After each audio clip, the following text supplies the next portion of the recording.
Oke teman, kita akan sholat dulu di sini. Kebetulan ini ada musola. Ya, sebelum kita akan camping di daerah Ngamplang Cilawu sana.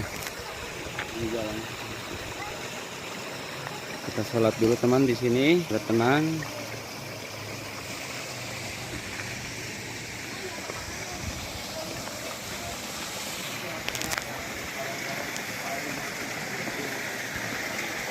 Gitu.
Ini musolanya.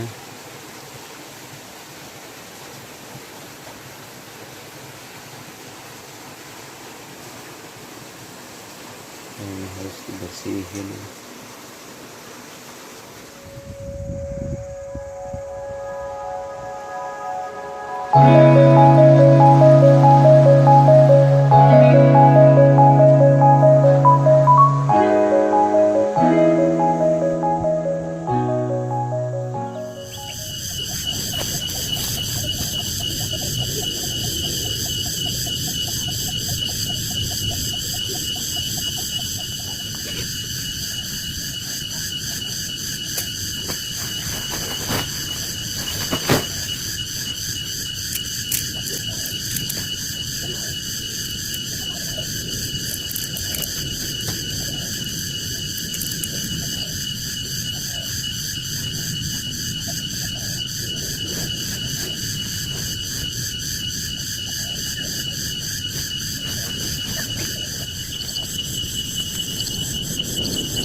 Oke teman, sudah selesai memasang tenda.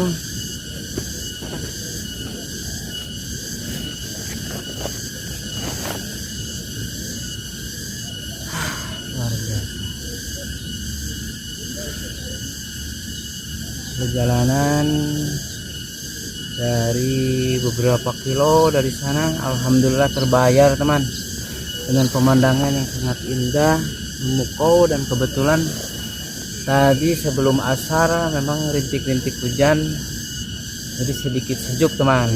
Mendung ya, kalau tidak mendung ini akan kelihatan banget.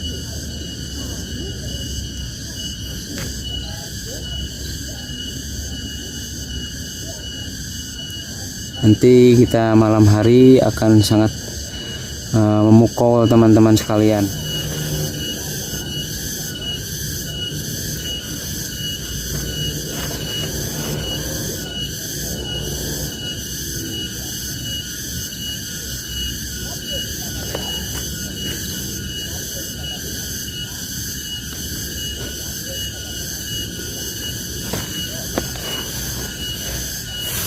Nah. Oke, di sini sedikit bau ini ya, bau pupuk yang terbuat dari olahan pupuk kandang sobat sekalian. Namun tidak begitu menyengat ya, karena memang kebetulan di seputar sini camping di sini ternyata dikelilingi oleh perkebunan warga ya, yang sebagian besar ini menanam palawija semacam tomat, cabai ya, bawang dan lain. Kemudian juga jagung ya di sini. Dan alhamdulillah sore ini sahabat sekalian sangat nyaman sekali lah. Nyaman sekali karena saya bisa memandang ke kota Garut ya. Di sini memang tinggi sekali sahabat sekalian. Jadi kalau ini kebetulan lagi cuaca terang ya, tidak berkabut, itu Gunung Guntur itu kelihatan banget sahabat sekalian, kelihatan banget di sana. Ini di bawahnya ini adalah Rusunawa apartemen Garut ya, ini 5 lantai ya. Minggu kemarin pernah jalan-jalan ke sana. Ini daerah sekitaran Gandasari ya, Gandasari. Kemudian kita camping kita ini berdampingan dengan itu Taman Golf Ngamplang ya, yang tadi sudah kita lewati ya. Oke sahabat sekalian, kita akan masak sahabat sekalian ya. Kita bikin kopi biar suasana sangat nyaman. Oke.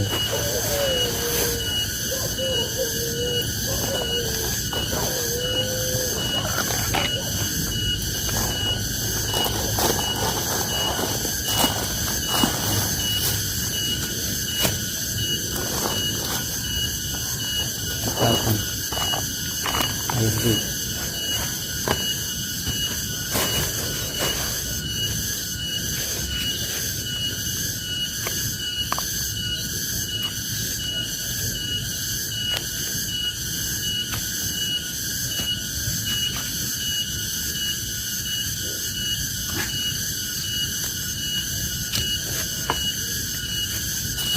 Air tuh.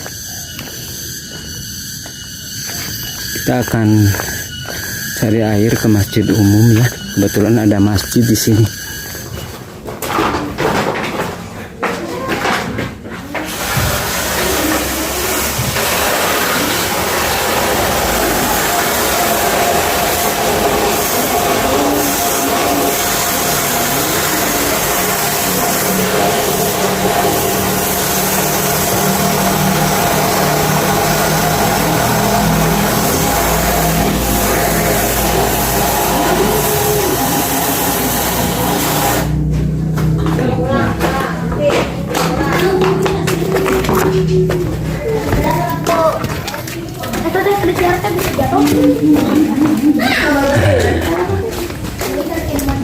Pak, camping Pak.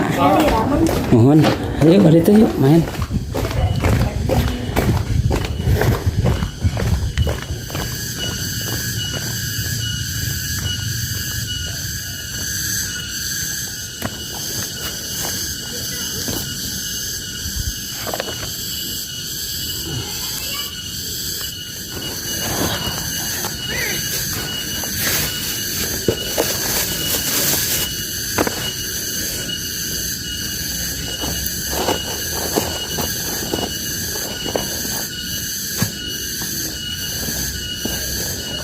Moro ah. Moro. Aya iya nanti seronya. Seronya biasa namanya, kayak seronya.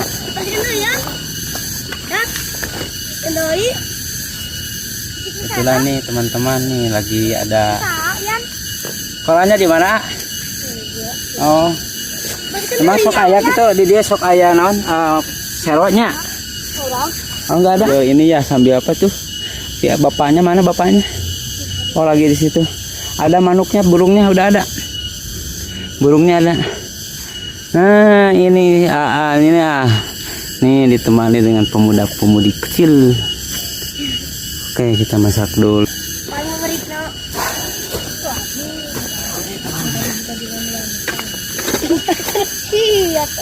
SD naon alaminan sakit di teh? SD naon? Desa SDN 2 Desa Kolot. Oh desa iya Kolot. Oh Mangku Rakyat ya masuknya ya. Benten. Oh Benten. Cilawu berarti nya.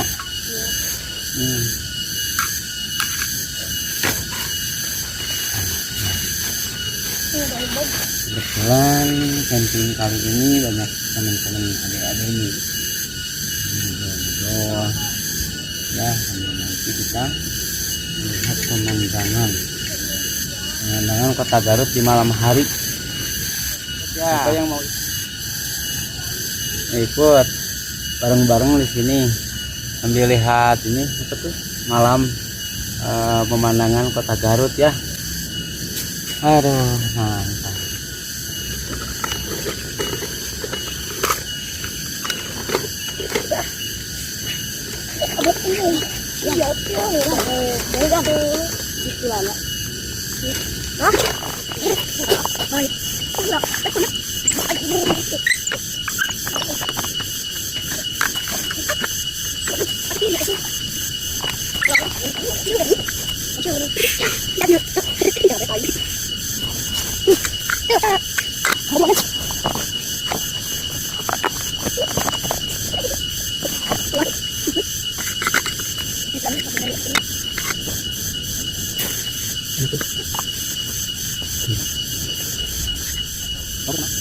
Jadi nanti ini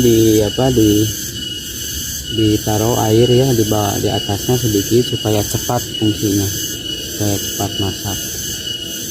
Oh, nah ini sahabat-sahabat sekalian, adik-adik ini di kampung dekat saya camping namanya Kampung Badama ya, masih satu wilayah Cilawu ya. Sahabat sekalian sambil menunggu airnya masak, sebagaimana biasa. Kita di sana si Aisyah Muslim kita sama-sama saling diskusi ya, membahas satu tema. Insya Allah pada kesempatan ini temanya adalah tentang kepemilikan umum ya, kepemilikan umum dalam Islam. Nah apalagi terkait dengan berita-berita yang beredar sekarang yang lagi viral ya, terkait pematokan pematokan laut ya di Jakarta.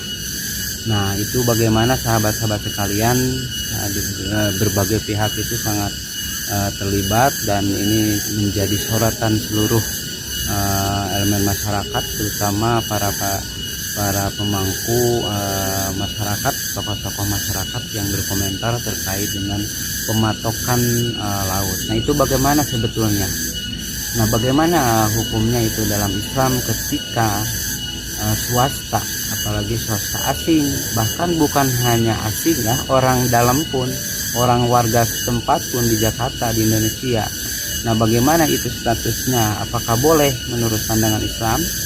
Oke nanti kita akan bahas ya bersama-sama. Ini udah masaknya ya, masak. Oke, datang.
Oke, kopi dulu teman.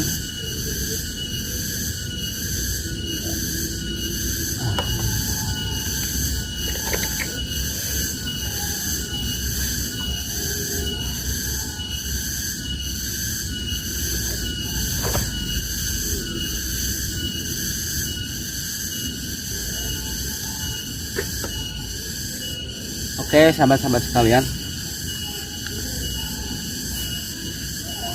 Nah, untuk terkait pembicaraan tadi ya, di dalam sebuah kehidupan itu bernegara itu ada beberapa kepemilikan.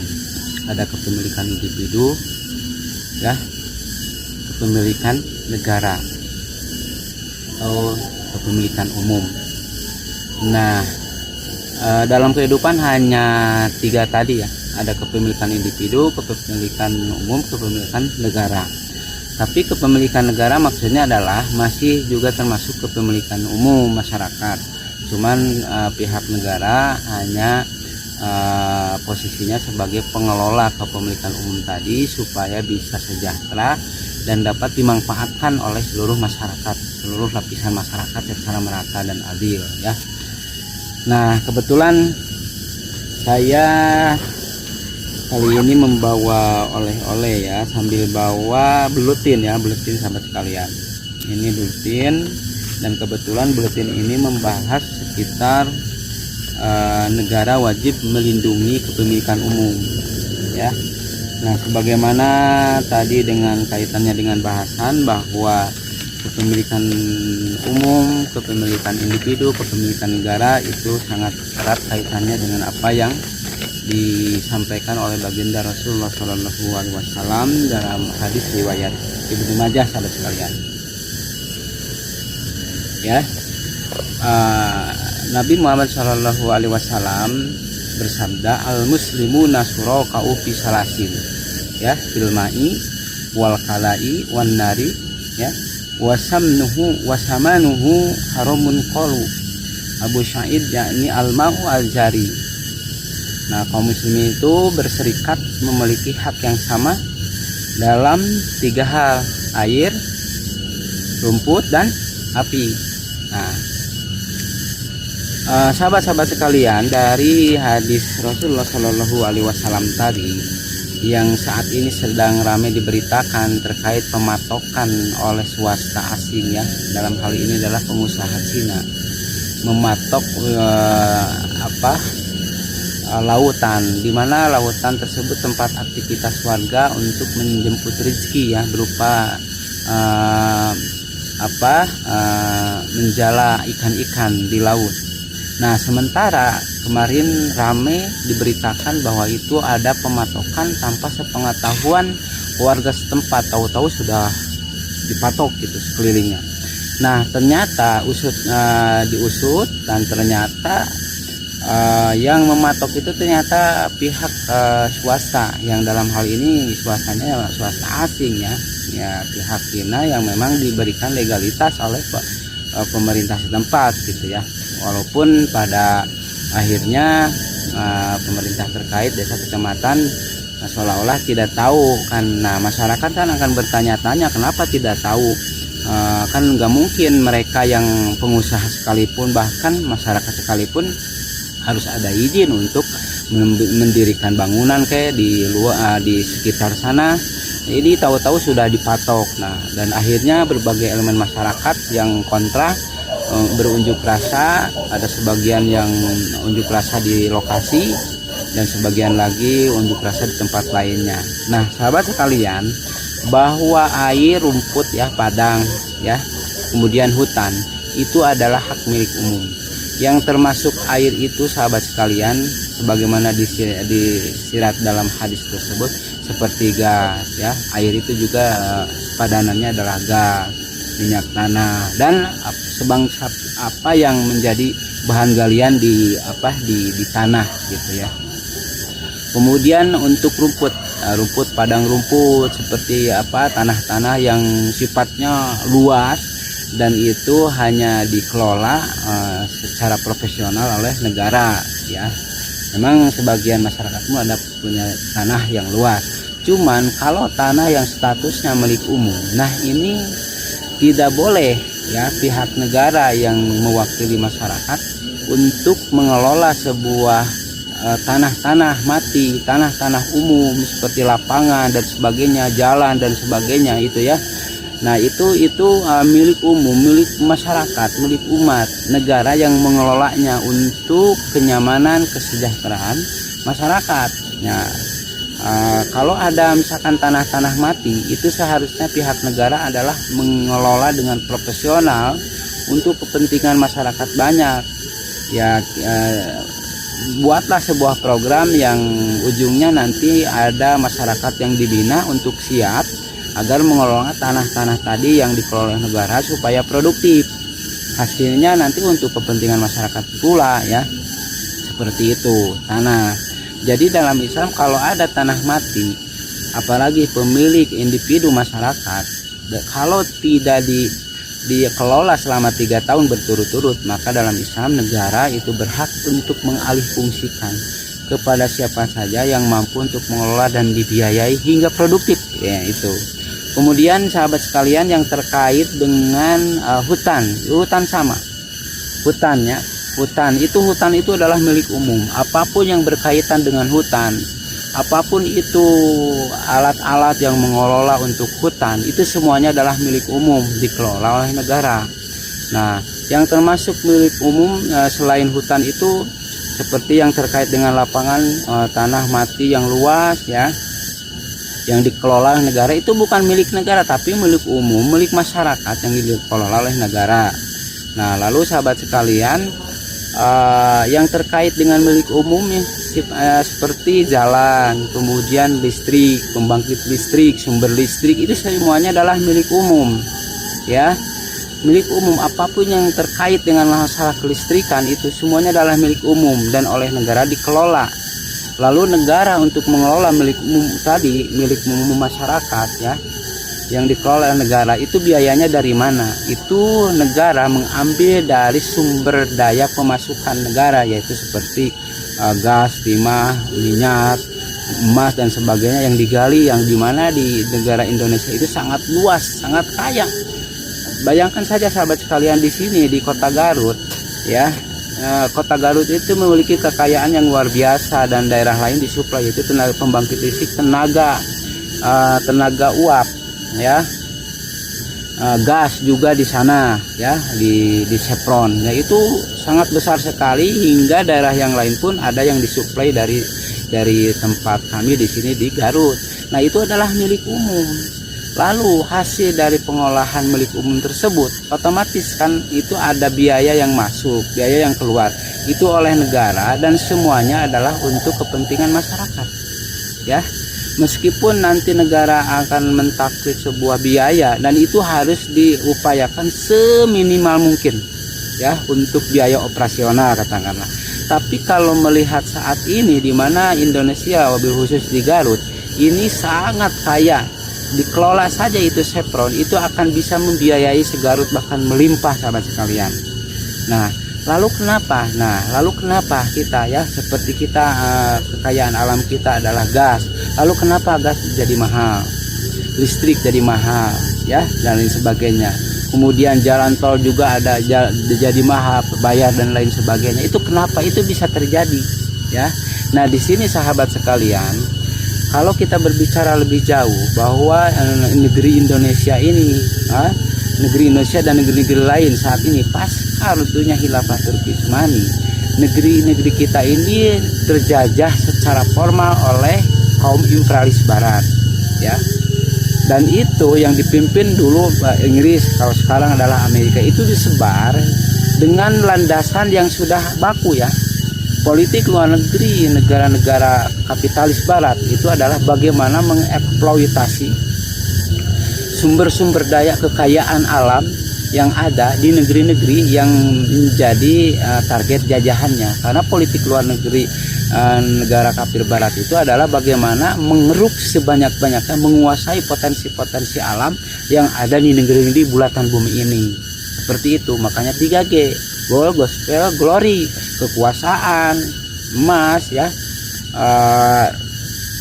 dan lain sebagainya, itu menjadi sebuah landasan bergeraknya negara-negara kapitalis untuk menguasai wilayah-wilayah yang menjadi targetnya, sahabat sekalian. Nah, penjajahan itu kalau dulu kan berbentuk fisik, ya. Nah, kalau sekarang memang penjajah itu secara hengkang di Indonesia tidak begitu saja melepaskan, karena ada perjanjian khusus yang dilakukan oleh pihak-pihak tertentu yang memang menjadi para penjajah. Nah, setelah hengkang itu mereka para penjajah meninggalkan jejak, itulah binaan-binaannya untuk melanggengkan sistem kekuasaannya, di mana di era modern saat ini penjajahan itu berbentuk perjanjian ekonomi. Di dalam penjajahan ekonomi itu ada program swastanisasi, sahabat sekalian. Apa yang disebut swastanisasi itu privatisasi. Privatisasi itu adalah program dari Barat untuk menjadikan kepemilikan umum, hak negara, hak masyarakat itu menjadi milik individu dengan program privatisasi tadi. Jadi yang tadinya milik umum jadi milik khusus, milik individu pengusaha misalkan.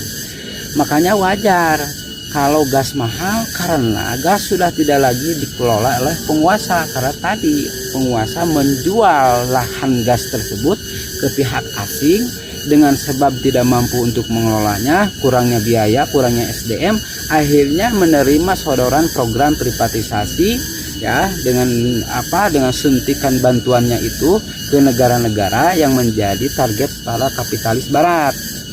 Nah, siapa yang kalah hujah, kalah argumentasi dan apalagi memiliki hutang, maka akan masuklah program tersebut karena butuh pendanaan, butuh pelunasan dan lain sebagainya, sahabat sekalian. Nah, oleh karena itu program privatisasi terus dijalankan, sahabat sekalian. Ya, karena memang Indonesia ini memang banyak hutangnya dan tidak bisa membayar, dengan bunganya saja terus melambung tiap tahun. Akhirnya apa yang menjadi konsekuensi dari kehancuran tadi? Maka pihak negara termasuk di Indonesia itu menjual aset-aset negara milik umum ini seperti lahan gas, minyak, ya, emas dan lain sebagainya ke pihak asing. Hasil penjualan dari program tersebut itu diberdayakan, diproduktifkan bukan kepada hal-hal yang sifat produktif untuk umum. Ini ada sebagian dipakai pembangunan tempat wisata. Hanya segelintir orang saja yang merasakan manfaatnya wisata, sementara masyarakat banyak kan tidak. Nah, tidak. Ini sangat nyata sekali ya. Ini gas yang ada di Garut kalau dikelola ini bisa mensejahterakan masyarakat Garut, ya.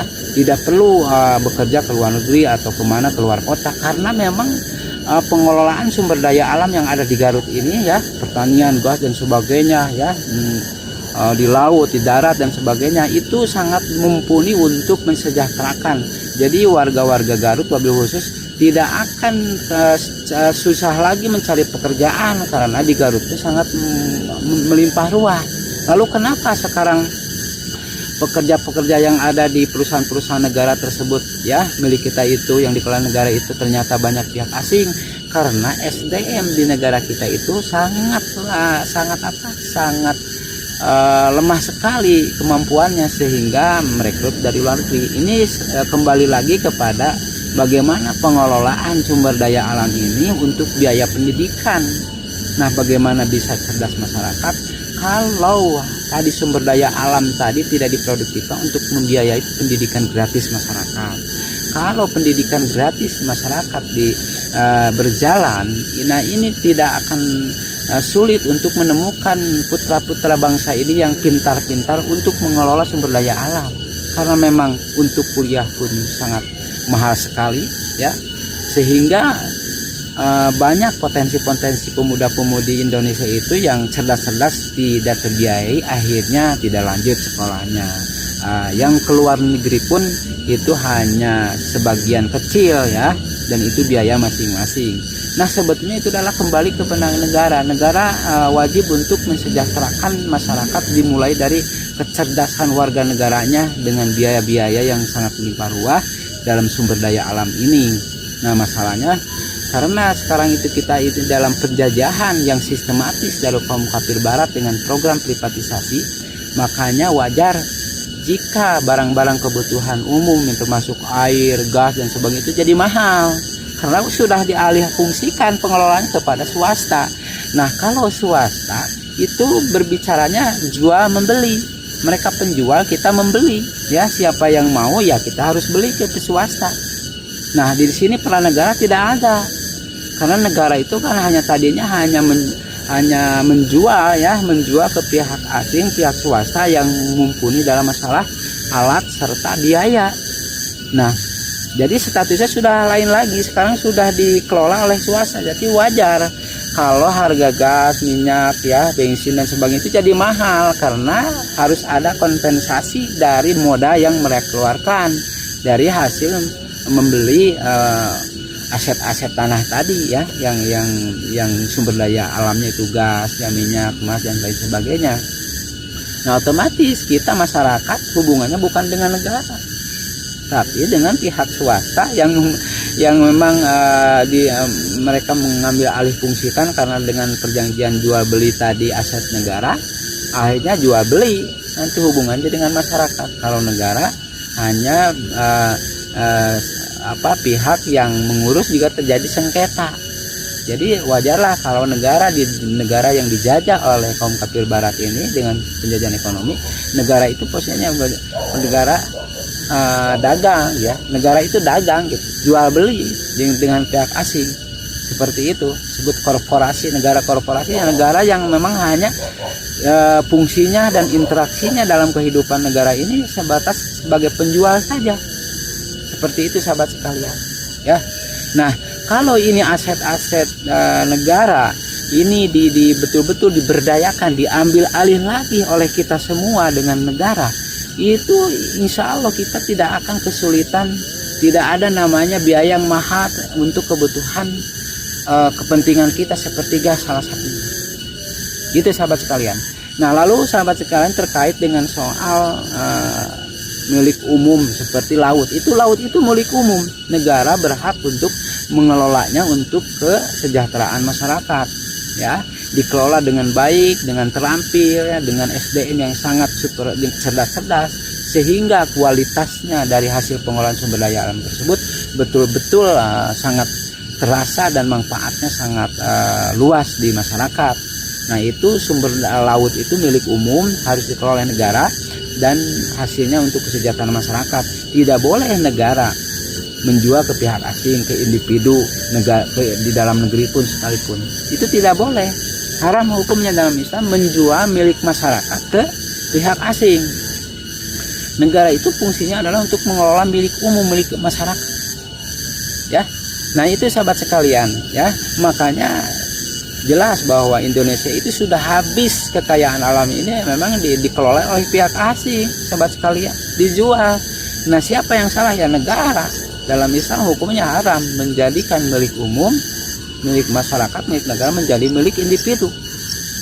Nah, jelas sekali bahwa ketika program dari kafir barat tersebut betul-betul dipakai di negeri kita ini ya seperti saat ini, itulah ini nyatanya kita tengah dijajah sahabat sekalian. Ya, tengah dijajah. Jadi yang mengotak-atik, yang mengurus soal kepentingan umum termasuk masalah gas, sekarang udah orang-orang individu asing, pengusaha bukan negara. Sehingga seenaknya untuk menaikkan, memberikan kebijakan yang memang kemarin pun cukup dalam beberapa saat itu masyarakat belimpungan mencari gas. Ya, mencari gas itu harus di tempat anu. Nah, ini ternyata pihak swastanya yang memiliki itu, kemudian negara mengetuknya. Nah, ketika masyarakat sudah begitu